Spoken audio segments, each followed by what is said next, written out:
Pirates of the Caribbean, in my opinion, is one of the best movie franchises of this generation. They are some of my favourite films, and this is because of three main creative directors. Gore Verbinski, the director of the first three Pirates films, and Terry Rossio and Ted Elliott, the writers of the first four Pirates films. The franchise has shown us some of the best action set pieces, some of the most memorable characters, and is responsible for bringing back a dead genre. They also showed off some outstanding practical and computer-generated effects. Many people dislike every film after the first one, saying that the stories are too convoluted to understand, but I think the stories are quite alright. I really like this franchise, yet the fourth one wasn't as good as the original trilogy, but the writers knew the characters well and knew how to make a new story with new characters without Gore Verbinski at the helm. Because of what they did to cinema, their devotion to practical effects, their innovation in visual effects, and handling of expensive budgets that made these possible, is why I have the greatest respect for these movies. Now let's talk about this crap. I was extremely disappointed when I walked out the cinema, having just paid £8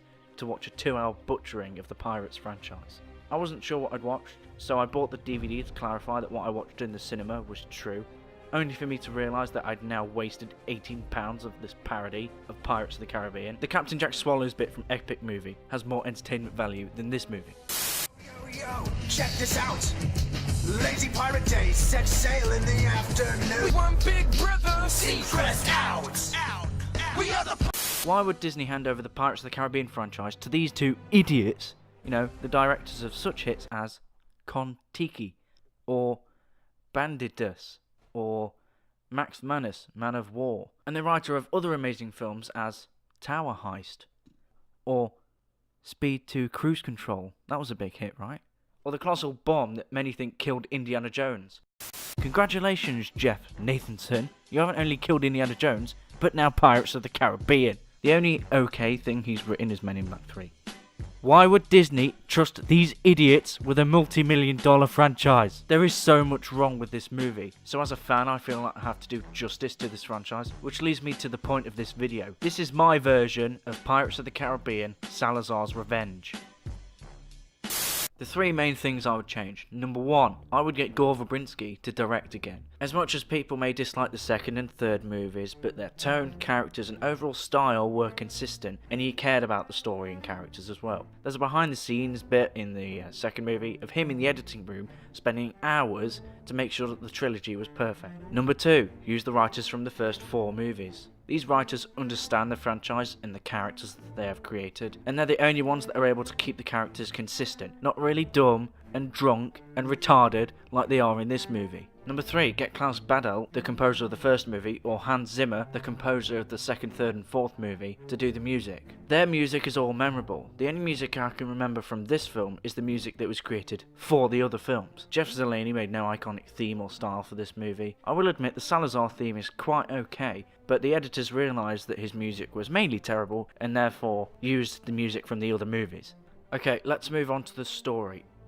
The first scene is okay, establishes that Henry, Will's son, wants to see his father who's bound to the Dutchman and can't see him or his mother Elizabeth. The only problem I have is that we should actually see some of the Flying Dutchman crew members. Not just because the scene as it is now screams, we have to save money, so let's just hear the crew members instead of seeing them. No, we see the crew members, even though it'll cost a little bit in makeup and actors because it's more realistic. The Trident is an okay idea, so let's keep it. So then we move to 9 years later, again this scene would almost play out the same.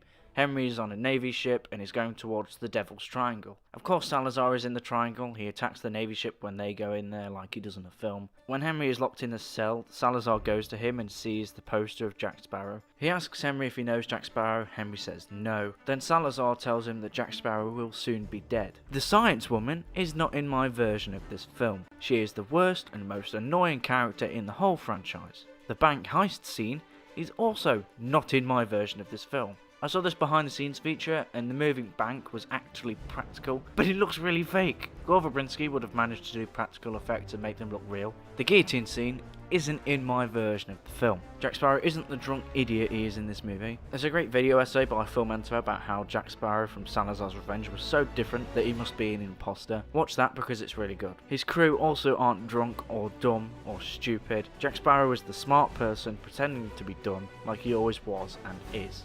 The first we see of Jack Sparrow in my version is he and Mr. Gibbs attempting to free the Black Pearl from the bottle that it's trapped in. They also have the other fleet of bottled ships that they stole from Blackbeard. They're unsuccessful, and we can have that nice scene from the actual film where Jack places the bottle on the end of the ship and it looks like the pearl is back in the sea. He puts the bottle back in his jacket. The ship that they are on can look like the Dying Gull from the movie, but it's not called the Dying Gull because that's just a cheap joke. Gibbs shouts to Jack that he sees a man paddling in the water on a lifeboat. It's Henry in the lifeboat. He's brought aboard, and Henry realises that he has found Jack Sparrow. Jack explains they're going to Tortuga to find Barbossa to free the pearl, plus they're able to drop Henry there. Henry tells Jack that he is Will's son. Jack is surprised, but instead of joking about Elizabeth or Will like in the film, he accepts Henry as Will's son. We can then have a nice scene where Jack, Gibbs and Henry talk about Will and Elizabeth while they replace a sail on a boat or something like that. Henry tells Jack about Salazar. Again, Jack doesn't joke about it. He immediately recognises who Salazar is and their past. Maybe this is where we can have the flashback scene, but instead of Salazar telling it to Barbossa, it's Jack telling it to Henry. When it comes to the curse of Salazar's crew, Jack's compass doesn't release them. Instead, my idea is that they start out looking human and slightly pale, but once they leave the triangle, they will slowly decompose into something that we see like in the movie, and they will only have a certain amount of time outside of the triangle until they're fully dead. They're still ghosts though. Salazar knows the risks, but finally decides to leave, track down, and kill Jack after years of deciding whether or not he's going to. Henry says that Salazar is going to kill him, and Jack says he's dead, but Henry says he's a ghost. He then tells Jack about the trident and how it can break all curses at sea. Jack realises he can use this to make Salazar alive again, and therefore stop Salazar wanting to kill him and get revenge. They arrive at Tortuga and spot the Queen Anne's Revenge, which is Barbossa's ship. He isn't the rich or notorious pirate he is in the movie, he's the same as before. They go onto the ship and are greeted with open arms by the same crew that we saw in the 4th movie, so that's Scrum, Cabin Boy, Solomon, and Ezekiel, and the other crew members. Barbossa asks Jack what he's doing here. Jack says that because Barbossa is now the captain of the Revenge, then he must know how to free the pearl, but he doesn't know how. The idea of the ships in the bottles, in my eyes, is a curse, so the pearl is cursed to stay in a bottle and it can't be freed. So they figure out that the trident can free the pearl because the trident controls all curses at sea. Jack wants Barbossa to help find the trident, and he says that if they break the curse and release the pearl from the bottle, then Barbossa can have all the other bottled ships that Sparrow stole from Blackbeard.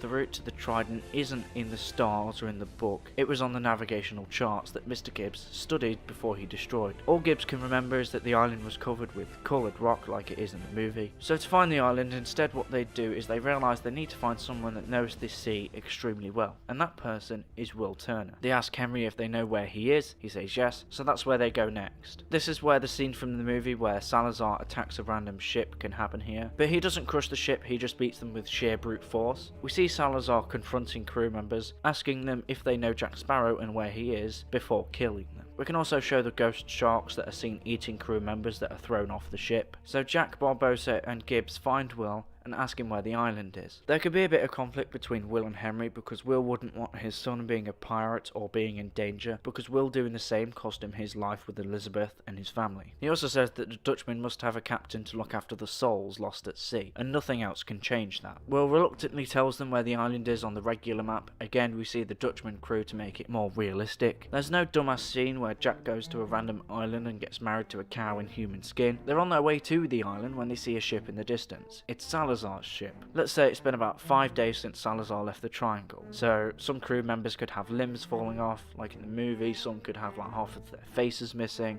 They catch up to the Queen Anne's Revenge, and there is a fight between Salazar and Jack. Jack doesn't run away like he does in the movie, instead he fights and uses smart tactics to stop Salazar. Salazar can summon the thing at the front of the ship, the big statue that fights Jack, and that scene can happen because I thought it was okay. They crash into the island, but Salazar and his crew are forced to stay at sea. Jack, Barbossa, Henry, and the rest of the crew go onto the island into a tomb or cave. There can be a series of puzzles that Henry is able to solve because he has studied the myths of the sea, and maybe he can have a journal of things that he's learned over the years regarding the same myths. They find the trident, and carved into it are the words, "To release the power of the sea, all must divide." Again, like from in the movie. They take it out of its cave or tomb, thinking that removing the trident from it will break all the curses, but it doesn't. They take the trident back to the ship. Salazar notices this. Maybe there can be a really good shot where he looks down at his hand and a finger could fall off, leaving the bone behind or something like that.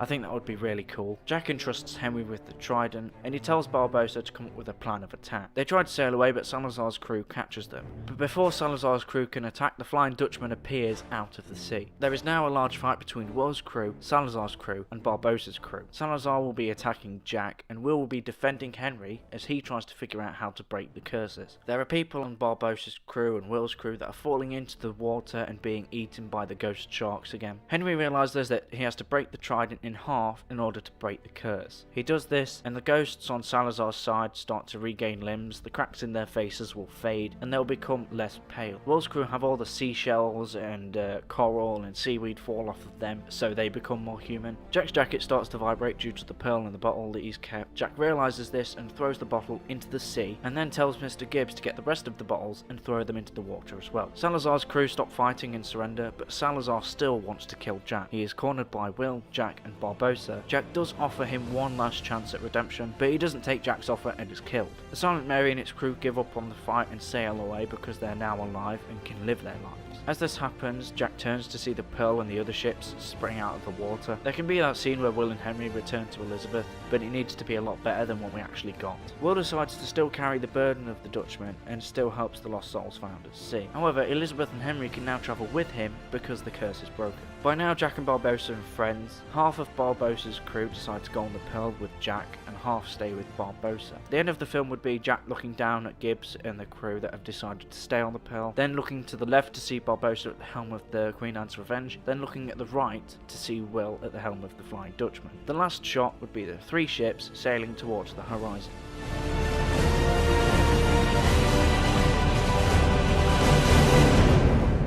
That's what I would have done if I made Pirates of the Caribbean Salazar's Revenge.